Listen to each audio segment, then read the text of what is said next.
Assalamualaikum warahmatullahi wabarakatuh. Selamat pagi anak-anak. Alhamdulillah.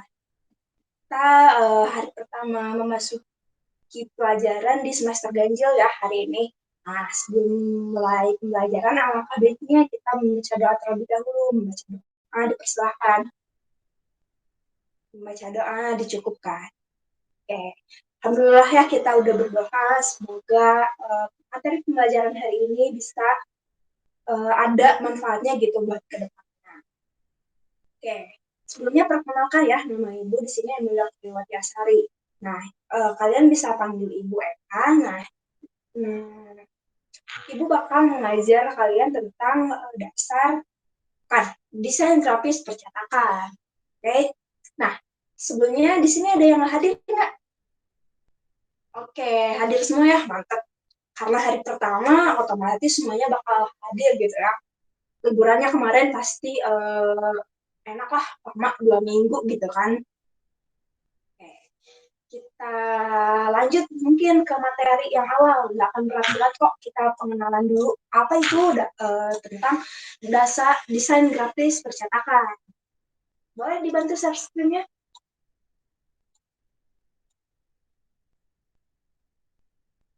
Oke, nah di sini itu ada tentang dasar desain grafis. Materi yang pertama itu tentang dasar desain grafis. Ada yang tahu nggak dasar desain grafis itu apa? Oke, mantep. Itu bukan pengertian ya, tapi contohnya nggak apa-apa. Berarti kalian udah tahu nih, gimana aja jenis desain grafis itu. Misalnya kayak poster, baligo, banner yang kayak gitu-gitu tuh itu termasuk ke dalam desain grafis. Untuk lebih lanjutnya atau lebih jelasnya, kita masuk ke pengertian dari desain grafis itu sendiri. Nah, desain grafis yang kita bahas yaitu tentang percetakan. Jadi, desain grafis percetakan itu merupakan suatu proses industri untuk memproduksi secara massal tulisan serta foto.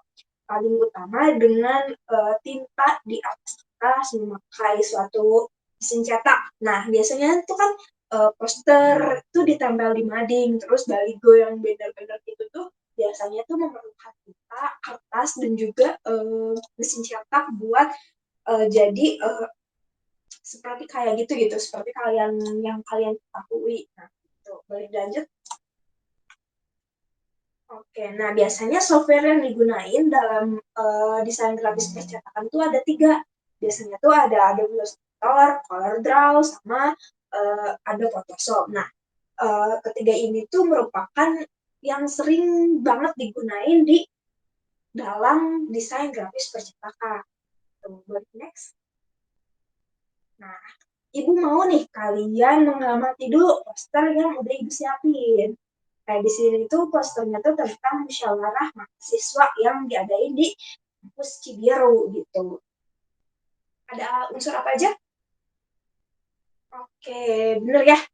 Tadi ada unsur tipografi atau tulisan, terus ada bentuk, ada garis. Benar, tapi belum semuanya lengkap. Tapi emang yang tiga itu tuh ada di poster yang ada di tampilan kalian gitu, kayak gitu. Tapi untuk lebih jelasnya kita bahas secara mendalam gitu ya. Oke, boleh di next.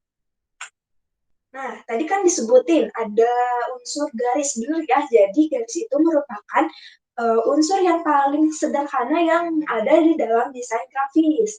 Nah, garis ini merupakan unsur dasar yang menghubungkan antara titik satu dengan titik lainnya gitu. Nah, garis sendiri itu memiliki banyak banget gitu jenisnya seperti garis lurus, garis lengkung, garis putus-putus, garis pijak, dan masih banyak lagi. Kalian boleh cari semak garis sebanyak-banyaknya di internet buat referensi nanti kalian desain sesuatu gitu kayak poster. Tapi yang umum digunain adalah garis lurus, lengkung, putus-putus, sama zigzag. Tuh, boleh di next.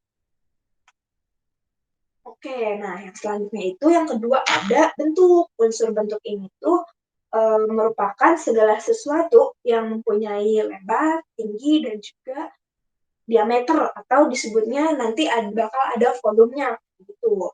Nah, bentuk ini tuh dibagi menjadi dua, ada bentuk geometris sama salah non bentuk geometris sama bentuk non geometris. Nah, bentuk geometris pasti kalian nggak asing sama pelajaran matematika.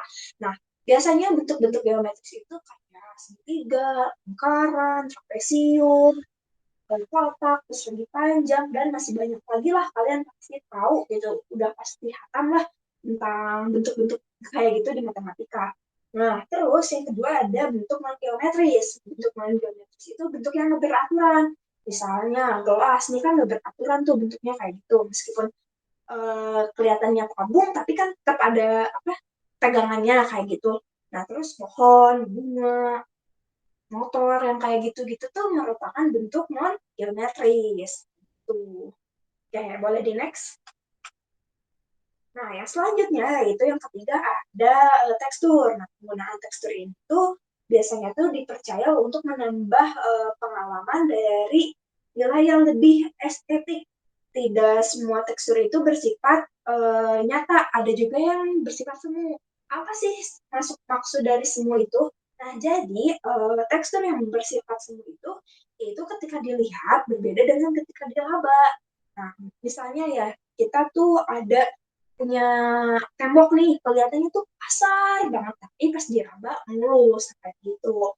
Terus ada nih misal dalam sebuah poster, teksturnya tuh kayak yang sobek atau gak rapih lah, udah kucel gitu, udah lecek yang diremes atau dirempas gimana pun gitu.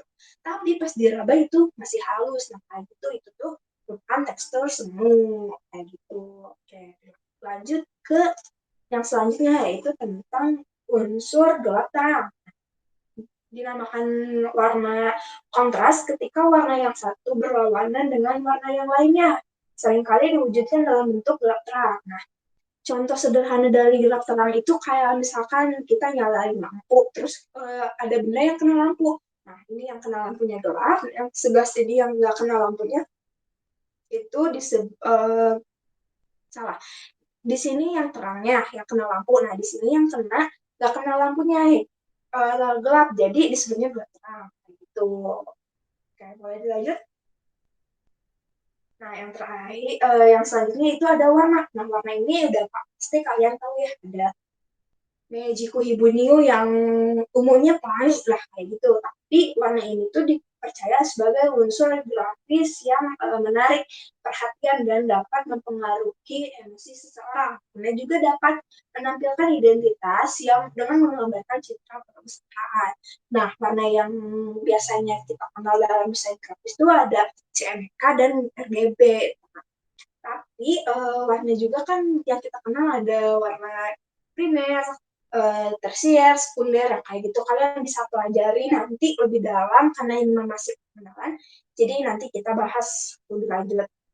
Oke, yang selanjutnya itu yang terakhir nih kayaknya, yaitu tentang tulisan atau tipografi. Nah, tipografi ini tidak hanya sekedar untuk meletakkan sebuah teks, tapi juga untuk menggunakan secara efektif dalam berkomunikasi dan menyampaikan suatu pesan yang kita akan desain kayak gitu. Tipografi ini meliputi jenis, ukuran, susunan warna, jarak, yang font yang akan kita gunakan kayak gitu. Font tipografi ini banyak ya, kayak misalkan font modern, sans serif kayak gitu. Nanti bakal kita pelajari lebih dalam di pertemuan minggu depan kalau nggak salah. Oke, boleh di next. Oke, ternyata materinya udah selesai nih tentang unsur desain grafis. Nah, pasti kan kalian nyimak ada berapa unsur desain grafis di dalam yang tadi dijelaskan. Oke, mantep. Bener ya, ada 6. Salah satunya apa aja? Oke, sayang sekali ya yang duanya belum ingat. Nah, kita ulang ya. Jadi unsur dari desain grafis itu yang pertama ada garis, yang kedua bentuk, yang ketiga ada letteran, yang keempat tadi ada tekstur, yang kelima ada warna, dan yang keenam itu ada tipografi. Ingat-ingat ya, soalnya kita nanti bakal berhubungan gitu sama materi-materi yang selanjutnya. Kita juga bakal buat sebuah poster atau sebuah desain yang memerlukan unsur-unsur desain grafis itu. Nah, mungkin dari Ibu boleh di dulu. Oke, ternyata benar udah materinya udah habis nih. Ada yang ditanyakan nggak sebelumnya? Oke, cukup ya mungkin karena udah nggak ada yang ditanyakan, boleh Ibu simpulkan. Jadi, pengenalan singkat mengenai tentang unsur desain grafis. Nah, desain grafis ini adalah kombinasi antara keenam unsur yang menghasilkan tampilan baru yang menarik apabila diterapkan dengan tepat. Nah, eh, karenanya desain grafis juga harus memiliki prinsip komunikasi visual yang baik. Nah, keenam unsur ini yaitu garis, bentuk, tekstur, gelap terang, warna tipografi itu harus saling berhubungan, tapi jangan saling menjatuhkan, jangan saling apa ya, bertumpuk lah nanti kalau kalian kalau misalkan mendesain saling bertuburkan itu bakal pesan yang kalian sampaikan itu nggak akan nyampe ke halayak umum kayak gitu. Mungkin dari Ibu cukup sekian. Kalau misalkan ada yang materi yang kurang jelas, boleh ditanyakan ya grup. Nah, buat materi selanjutnya ber- kita akan lanjut ke materi tipografi. Nah, kalian Ibu suruh untuk nyari tentang pengertian, sejarahnya tipografi, terus jenis-jenis tipografi itu ada apa aja. Nah, dalam bentuk PDF yang nanti kalian kumpulkan di Google Classroom. Nah, deadline-nya itu sehari sebelum masuk kelas gitu ya, atau 2359 gitu. Ada yang paham nggak? Ada yang ditanyakan tentang tugasnya? Oke, mantap udah nggak ada yang ditanyakan, udah paham semua. Nah, kita tadi udah baca doa, kita udah paham alhamdulillah. Materi pelajaran kali ini udah selesai. Mungkin dari saya cukup sekian. Wabillahi taufiq wal hidayah. Wassalamualaikum warahmatullahi wabarakatuh.